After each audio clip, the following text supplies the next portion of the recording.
Hey there, it's Mike from OfficeRnD, and I'm going to take a quick look at the new contract experience that we just released. To navigate to contracts, click on the Community section and then Contracts. Now that we're here, I'm going to expand the page to make it easier to see. From the Contracts hub, you're able to see all of the contracts that you've created or sent out for signature. You can see what type of contract they were, the stage that they're in, if they've been signed and how, the company and person associated with the contract, how long that contract goes for, as well as the notice period, and finally, the total value of the contract. From here, you're very easily able to filter the contracts. So for example, I can filter them by number, or if I want to get to more granular detail, you can click on these three dots within each title section and actually choose what type of contract you're specifically looking for. So I'm going to look for active and click filter. Now I see just the active contracts. When you want to go back to looking at all contracts, click the reset filters button. Now that we've taken a quick look at this new contract hub, let's create a new contract. To do this, go to the blue button and click add contract. In this case, we're going to create a membership agreement. So I'll click on the membership agreement button. The new contract creation experience has been designed to make it easier for operators to create contracts. The creation process is split into 4 sections: company information, duration, items, and terms and conditions. Let's go through and complete the contract creation process. First, pick your company and the member that you're creating the contract for.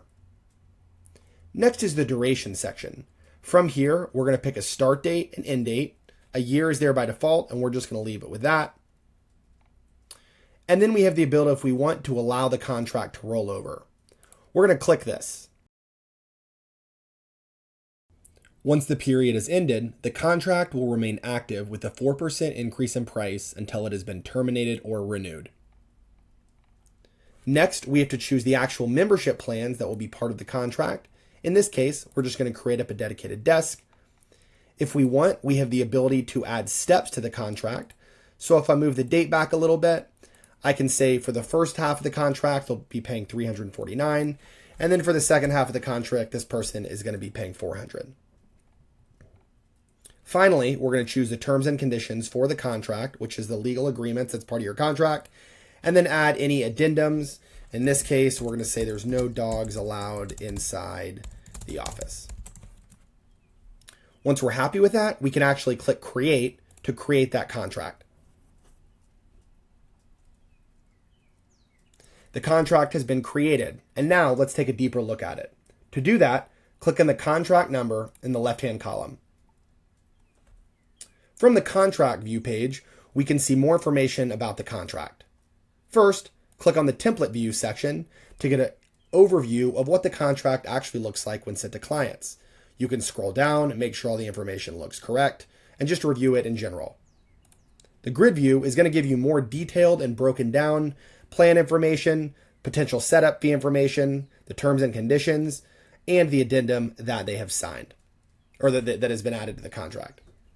Once we're happy with this, we can choose how you want to mark it as signed or send it for e-sign. In this case, we're just going to mark it as signed. The system tells you that signing the contract will create all the necessary memberships, and it asks if we want to proceed. In this case, we do. The contract has been signed successfully, and the dedicated desk plan step memberships that we created in the contract have been added to that member and company's account. This was a quick look at the new contract section within OfficeRnD. We hope that this will make creating contracts simpler for operators and that more of them can take advantage of this experience. If you have any questions, feel free to reach out at support@officernd.com, and we're always happy to help. Thanks, and have a great day.